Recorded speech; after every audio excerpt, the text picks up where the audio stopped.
मुसलमानों, तुम्हारी हैबत इन लोगों के दिलों में अल्लाह से भी बढ़कर है। ये इसलिए कि ये समझ नहीं रखते।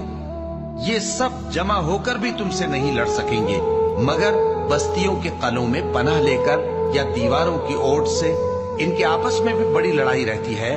तुम ख्याल करते हो कि ये इकट्ठे हैं, हालांकि इनके दिल फटे हुए हैं। ये इसलिए कि ये बेअक्ल लोग हैं। इनका हाल उन लोगों का सा है जो इनसे कुछ ही पेशतर अपने करतूत की सजा का मजा चख चुके हैं, और उनके लिए दुख देने वाला अजाब तैयार है। मुनाफिकों की मिसाल शैतान किसी है कि इंसान से कहता रहा कि काफिर हो जा, फिर जब वो काफिर हो गया तो कहने लगा कि मुझे तुझसे कुछ सरोकार नहीं, मुझको तो अल्लाह रब्बुल आलमीन से डर लगता है।